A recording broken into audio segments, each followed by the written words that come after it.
नमस्कार दोस्तों, स्वागत है आपका हमारे YouTube channel study political science में। आज हम जॉन स्टुअर्ट मिल यानी जेम्स मिल के बारे में पढ़ेंगे और देखेंगे कि जॉन स्टुअर्ट मिल ने किस तरह से बेंथम के उपयोगितावादी सिद्धांत में संशोधन किया है और अपने विचार को दिया है।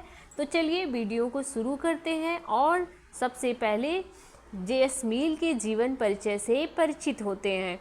जे.एस. मिल का जन्म 20 मई 1806 ईस्वी में इंग्लैंड में हुआ था।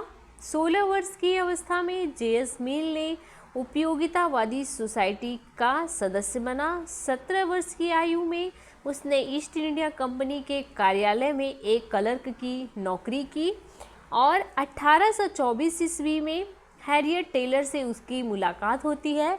तत्पश्चात उनका विवाह भी होता है, लेकिन उनके आने से मिल के जीवन में बहुत बड़ा परिवर्तन आता है और आगे जब हम पढ़ेंगे तो आपको बताएंगे कि किस तरह से जो जे.एस. मिल है वह एक उपयोगितावादी से व्यक्तिवादी की तरफ उन्मुख होता है। 1865 ईस्वी में मिल ब्रिटिश संसद का सदस्य भी निर्वाचित हुआ है। अब चलिए हम बात करेंगे कि जे.एस. मिल के द्वारा कौन कौन सी रचनाएं हैं, जे.एस. मिल की कौन सी रचना है, उसने कौन से पुस्तक को प्रकाशित किया है। तो सबसे पहली पुस्तक है प्रिंसिपल ऑफ पॉलिटिकल इकोनॉमी, जो कि 1848 ईस्वी में ये पुस्तक प्रकाशित होती है। इस पुस्तक में हम जे.एस. मिल के व्यक्तिवादी विचारधारा को देखते हैं कि इस पुस्तक में वह दिखाई देती है व्यक्तिवादी विचारधारा। और दूसरी बुक है ऑन लिबर्टी, जो कि 1859 ईस्वी में प्रकाशित हुई है। यह पुस्तक जे.एस. मिल ने, जो आगे नेक्स्ट वीडियो में हम पढ़ेंगे कि जे.एस. मिल ने किस तरह से व्यक्ति की स्वतंत्रता के बारे में बात किया है, उसकी लिबर्टी के बारे में बात करता है व्यक्ति। तो ये किताब उसी के आधार पर यह लिखता है कि एक व्यक्ति को उसके चौमुखी विकास में किस तरह से स्वतंत्रता दी जानी चाहिए।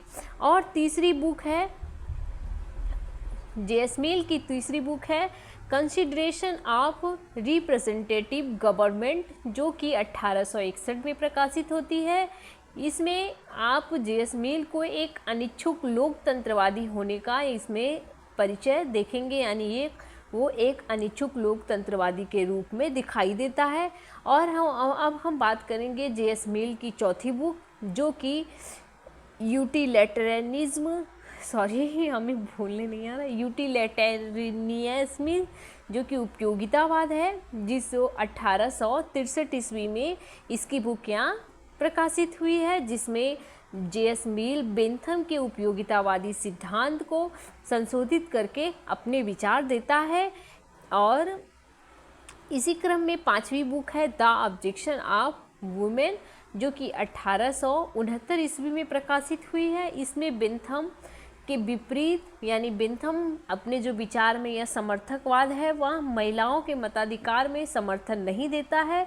तो जे.एस. मिल जो है इसे के विपरीत अपने बात रखता है और वह कहता है कि प्रत्येक महिलाओं को मताधिकार करने का अधिकार है। फिर छठवीं बुक, यानी कि जे.एस. मिल अपने जीवन के अंतिम समय में ऑटोबायोग्राफी यानी अपनी आत्मकथा लिखता है, जिसमें हम थोड़ा बहुत उसके समाजवादी विचार को भी देखते हैं। यानी हम कह सकते हैं कि जो जे.एस. मिल की विचारधारा है समय के अनुसार बदलती जाती है। पहले उपयोगितावाद, फिर बाद में व्यक्तिवाद और लास्ट में वह सामाजिकता पर यानी समाजवादी वाद पर विचारक बनता जाता है। जॉन स्टुअर्ट मिल को व्यक्तिवाद स्वतंत्रता का महान समर्थक माना जाता है। जब हम नेक्स्ट वीडियो देखेंगे तो उसमें हम आपको बताएंगे कि किस तरह से जब यह व्यक्ति की स्वतंत्रता की बात करता है, व्यक्ति के विकास की बात करता है, उसके सार्वभौमिक विकास की बात करता है, तो वहाँ एक उपयोगितावाद से व्यक्तिवाद में किस तरह से कन्वर्ट होता है, वहाँ पे उसकी ये सबसे बड़ी उदारवादिता को देखेंगे। उदारवादी क्षेत्र में उसके यहाँ सबसे महान देन कहेंगे, क्योंकि उस समय के हिसाब से स्वतंत्रता की संकल्पना जो ये देता है ये बहुत ही बड़ा काम है, इसलिए इसे उस समय का यानी 19वीं सदी का इसे बहुत बड़ा उदारवादी विचारक भी मान सकते हैं। तो जब हम आगे पढ़ेंगे तो आप खुद ब खुद समझ जाएंगे कि जे.एस. मिल को उदारवादी या व्यक्तिवादी किस आधार पे कहा गया है। तो चलिए आगे बढ़ते हैं। जे.एस. मिल ने अपने पिता के माध्यम से बेंथम के उपयोगितावाद को वह समझता है और जे.एस. मिल के पिता ने बेंथम के उपयोगितावाद के प्रति मिल को उसका कट्टर समर्थक बना देता है। यानी जो जे.एस. मिल के पिता हैं जेम्स मिल, वह बेंथम के बहुत बड़े समर्थक हैं। तो वह चाहते क्या, वो अपने बेटे यानी जे.एस. मिल को भी उसका कट्टर समर्थक बना देते हैं। यानी उसके विरोध में, ये उपयोगितावाद के सिद्धांत के विरोध में जब तक जीवित रहते हैं कुछ भी नहीं बोलने देते हैं। लेकिन मिल ने बेंथमवाद के बचाव में उसने इतना परिवर्तन कर दिया कि उपयोगितावाद का मूल सिद्धांत ही नष्ट कर दिया। यानी मिल जो कि बेंथमवाद यानी उपयोगितावाद के सिद्धांत का समर्थक है, तो वह जब बेंथम की आलोचनाएं उठने लगती हैं उसके सिद्धांत पर, तो इसमें कुछ परिवर्तन करता है या कुछ बदलाव करने की कोशिश करता है। लेकिन यह बदलाव इतने हद तक कर देता है कि जो उपयोगितावाद का मूल सिद्धांत ही एक तरह से कहेंगे कि नष्ट हो जाता है। इसलिए कहते हैं कि मिल ने बेंथमवादी उपयोगिता का जो सिद्धांत है उसमें संशोधन ही नहीं किया है बल्कि उसका विनाश कर दिया। पिता का अपने पुत्र के मस्तिष्क पर इतना प्रबल नियंत्रण था कि पुत्र ने अपने स्वतंत्र विचार को रखने में असमर्थता दिखाई है। जब तक जेम्स मिल जीवित था, यानी जे.एस. मिल का पिता जेम्स मिल जब तक जीवित था तब तक उसने कोई भी इसका विरोध करने नहीं दिया। यानी जो उपयोगितावादी सिद्धांत है या इसके बारे में कुछ भी बुरा भला नहीं सुनता। तो इतना इसका नियंत्रण था अपने बेटे पर कि उसने स्वतंत्र रूप से अपने विचार को भी वह इसमें नहीं रख पाता है। तो आगे चलिए देखते हैं कि किस तरह से मिल जो है अपने पिता की मृत्यु के पश्चात उसमें संशोधन करता है। संशोधित उपयोगिता। मिल ने उपयोगितावाद के स्थान पर व्यक्तिवाद पर बल दिया है। अब यहाँ पे हम देखेंगे इसी कारण मिल को राजनीति क्षेत्र में अंतिम उपयोगितावादी और प्रथम व्यक्तिवादी माना जाता है। अब हम मान सकते हैं जब जे.एस. मिल की पिता की मृत्यु हो जाती है तो वहाँ प्रथम यूँ कहेंगे कि सबसे पहले व्यक्तिवादी का जो विचार है उसके अंदर आता है। वह व्यक्ति को पूर्ण स्वतंत्रता देना चाहता है, उसके उसके सार्वभौमिक विकास पर बल देता है। तो हम इस आधार पे कह सकते हैं कि शुरू में तो वो उपयोगितावादी था, बाद में वह व्यक्तिवादी बना है। तो इस कारण मिल को राजनीति क्षेत्र में अंतिम उपयोगितावादी और प्रथम व्यक्तिवादी के नाम से विचारक के मान सकते हैं आप। तो चलिए अब शुरू करते हैं मिल का संशोधित उपयोगितावाद, या यूँ कहेंगे कि बेंथम और मिल के जो उपयोगितावाद पर सिद्धांत है या विचार है उसमें किस आधार पर आप अंतर देखेंगे। तो चलिए शुरू करते हैं। 1861 ईस्वी में पिता की मृत्यु के पश्चात उसकी बुक यूटिलिटेरियनिज्म आती है जो कि उपयोगितावाद है। तो मिल ने बेंथम के उपयोगितावाद का संशोधन ही कर दिया। मिल ने बेंथम के सुखवाद को स्वीकार तो किया, लेकिन कालांतर में उसके विचारों में क्रांति हुई, जिसके कारण मिल के जो उपयोगितावाद है वो बेंथम के उपयोगितावाद में दोनों में अंतर आ गया। यानी जब मिल बेंथम के अधिकतम लोगों के अधिकतम सुख का जो सिद्धांत है उसको स्वीकार तो करता है, लेकिन कुछ समय के बाद वह जब उसमें बुराइयों को देखता है तो धीरे धीरे उसके मन में बदलाव आता जाता है। वह उसमें फिर संशोधन करता है। तो फिर दोनों के जो विचार होते हैं उपयोगितावाद में, उस दोनों में काफ़ी फ़र्क दिखाई देने लगता है। तो चलिए उन फ़र्क को हम देखते हैं कि क्या अंतर है। तो सबसे पहले पॉइंट में हम देखेंगे कि बेंथम सुख और दुख का मात्रात्मक अंतर बताता है।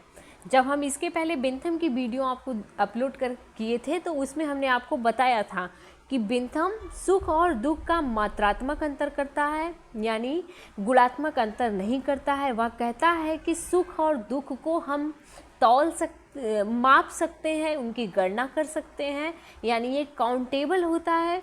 जबकि मिल सुखों को गुणात्मक अंतर भी स्वीकार करता है। वह कहता है कि नहीं, जो सुख दुख होते हैं वो हमारी भावनाएं होती हैं जो आंतरिक आत्मा से निकलती हैं, तो उसको हम गुणात्मक कहेंगे, ना कि मात्रात्मक कहेंगे।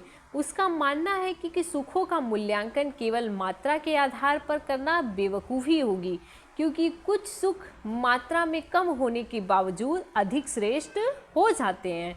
वो बताता है कि कुछ ऐसे भी सुख होते हैं जो मात्रा में भले ही थोड़े से हो या थोड़े पल के लिए हो, लेकिन उनका जो रिज़ल्ट आता है वह व्यक्ति के लिए बहुत ही श्रेष्ठ होता है, वो व्यक्ति को अत्यधिक सुखी कर देता है। फिर हम आगे चलिए बात करेंगे। इसलिए मिल कहता है कि एक संतुष्ट शुकर की अपेक्षा एक असंतुष्ट मानव होना बेहतर है। यानी वह कहता है कि जब कोई व्यक्ति किसी स्थान पर संतुष्ट है, यानी बुरे स्थान पर अगर वह संतुष्ट है, बुरे कार्यों से संतुष्ट है, लेकिन अगर कोई व्यक्ति अच्छा कार्य करके असंतुष्ट है तो वह कहता है कि असंतुष्ट होना बेहतर है एक बुरे कार्य करने वाले संतुष्ट शुकर से। तो संतुष्ट मूर्ख की अपेक्षा असंतुष्ट विद्वान होना वह बेहतर बताता है। अब हम दूसरे पॉइंट में बात करेंगे, जिसमें बेंथम, जो कि लोकतंत्र को श्रेष्ठ शासन मानता है, वह कहता है क्योंकि उसने सर्वाधिक लोगों के सर्वाधिक सुखों की बात की है, तो वह चाहता है कि जनता पर लोकतंत्र यानी अत्यधिक लोगों का ही शासन हो, तो यह इसको बेटर बताता है। और राजतंत्र की वह आलोचना करता है या उसको अनदेखी करता है। लेकिन यहाँ पे मिल कहता है कि जरूरी नहीं है कि लोकतंत्र सभी के लिए अच्छा शासन साबित हो सकता है कि किसी स्थान पर अच्छा हो, किसी स्थान पर बुरा हो। यानी अगर एशिया और अफ्रीका, उस समय की ये बात कहता है कि उस समय जो तत्कालिक समय था, उस समय में ये बताता है कि एशिया अफ्रीका के बर्बर लोगों के लिए राजतंत्र ही श्रेष्ठ मानता है, क्योंकि वह कहता है अगर जनता बर्बर होगी, लड़ने झगड़ने वाली होगी, युद्ध करने वाली, आक्रामक होगी, तो ऐसे स्थान पर वह कहता है राजतंत्र ही श्रेष्ठ है, ना कि लोकतंत्र श्रेष्ठ है। तो चलिए आगे देखते हैं कि बेंथम और मिल के विचारों में क्या अंतर है। तो तीसरे पॉइंट पर बात करेंगे। बेंथम सुखों की गणना करने के उद्देश्य से सुख कलन या आनंद मापक पद्धति जिसे फिलोसॉफिक कैलकुलस बनाता है। चूँकि यदि सुख मात्रात्मक ना होकर गुणात्मक है तो इसका मापन तो संभव ही नहीं हो सकता, क्योंकि पहले जब हम आपको बेंथम के बारे में पढ़ा रहे थे तो बेंथम अपने सुख कलन के लिए यानी सुख और दुख के मापन के लिए वहाँ एक सुख कलन यानी आनंद मापक पद्धति का निर्माण करता है और बताता है कि यदि सुख और दुख दो पलड़ों को लेते हैं और उसमें जो 7 वह आधार मानता है इसको नापने का और 7 अंक देता है और कहता है अगर सुख के पलड़े में अधिक अंक आता है और दुख के पलड़े में कम आता है तो वह मापन करने के बाद हमें वो कार्य सुख देगा, और अगर दुख के पलड़े में ज़्यादा अंक आता है तो यानी वो हमें दुख ही देगा।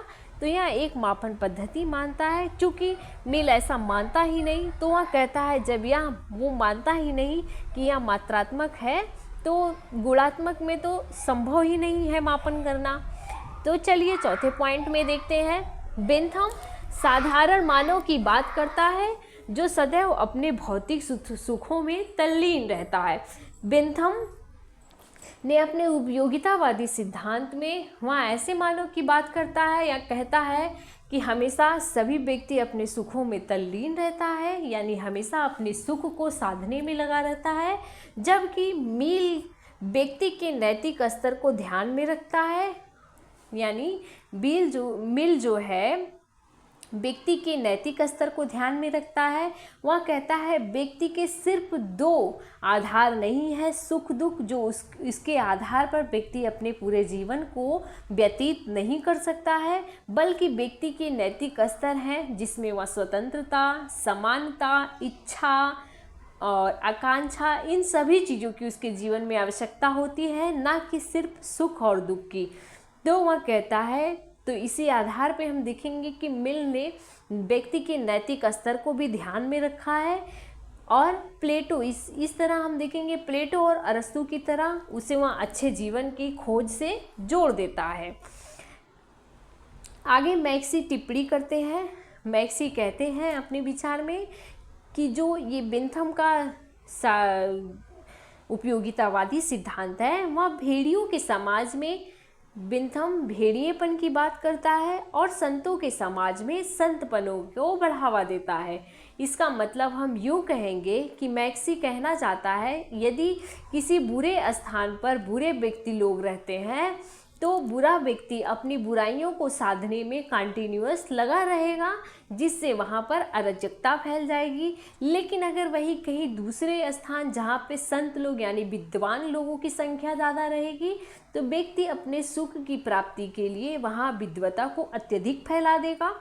तो इसी आधार पे वह कहता है, जहाँ भेड़िए लोग रहेंगे वहाँ भेड़िएपन उतारेंगे, और जहाँ पे संत लोग रहेंगे वहाँ पे संतपन को ही बढ़ावा देंगे। तो चलिए आगे हम 5वें पॉइंट पर चलते हैं।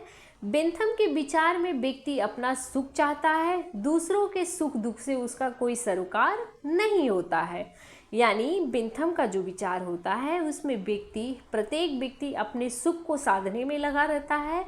उससे यह फर्क नहीं पड़ता है कि सामने वाले व्यक्ति को क्या दुख है क्या सुख है, वह इससे कोई मतलब नहीं रखना चाहता है। जबकि यहीं पर हम मिल को देखेंगे। मिल मानता है कि अपने सुख के साथ साथ दूसरों के भी सुख दुख को समझना चाहिए। इस प्रकार से हम मान सकते हैं कि जो मिल का विचार है वह बेंथम के विचार से कहीं अधिक नैतिकता पूर्ण है। इस प्रकार कहा जा सकता है कि मिल ने उपयोगितावाद को अधिक मानवीय बनाया है, क्योंकि मिल ने मानव को श्रेष्ठ बताया है। यानी मानव की स्वतंत्रता के बारे में जब हम पढ़ेंगे तो हम बताएंगे कि किस तरह से वे मानव की नैतिकता, मानव की स्वतंत्रता पर बात करता है, कि किस तरह से व्यक्ति अपने सर्वांगीण विकास के लिए यानी चौमुखी विकास के लिए किस आधार पर उसे स्वतंत्रता कितनी हद तक दिलाता है, ये हम आगे देखेंगे। तो इसलिए हम कह सकते हैं कि मिल को उपयोगितावाद में सबसे अधिक मानवीय क्रियाओं को वहाँ बढ़ावा देता है। और इस भौतिकवादी धारा में उसने नैतिक तत्वों का भी समावेश किया है। वह सिर्फ सुख दुख की बात नहीं करता है, बल्कि वह स्वतंत्रता की भी बात करता है, व्यक्ति की समानता, व्यक्ति की नैतिकता, वह सभी पक्षों पर बात करता है।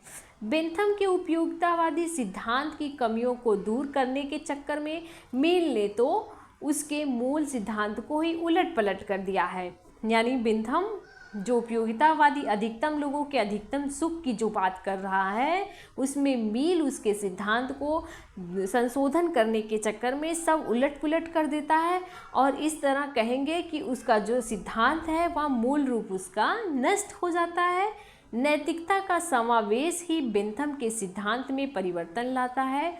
यानी जो उसकी नैतिकता है उसी के आधार पर जो बेंथम का सिद्धांत है वह उसमें परिवर्तन लाता है, उसके ढांचे को बदलता है, और मिल बेंथम से अधिक उपयोगितावादी विचारक सिद्ध होता है। इस तरह से कहेंगे जो बेंथम है वह अत्यधिक महत्वपूर्ण है, उपयोगितावादी विचारक अत्यधिक है बेंथम से। और इसी लास्ट में हमारा वीडियो समाप्त होता है। अगर आपको मेरा चैनल अच्छा लगे तो प्लीज़ शेयर और सब्सक्राइब करें। अगले वीडियो में हम मिल के स्वतंत्रता के बारे में पढ़ेंगे, उसके क्या क्या विचार हैं, और उसके उस तात्कालिक समय के आधार पर उसके विचार निरंतर बदलते रहते हैं। वहाँ एक उपयोगितावादी से व्यक्तिवादी फिर समाजवाद में किस तरह से बदलता है। फिर नेक्स्ट वीडियो में मिलते हैं। Thank you.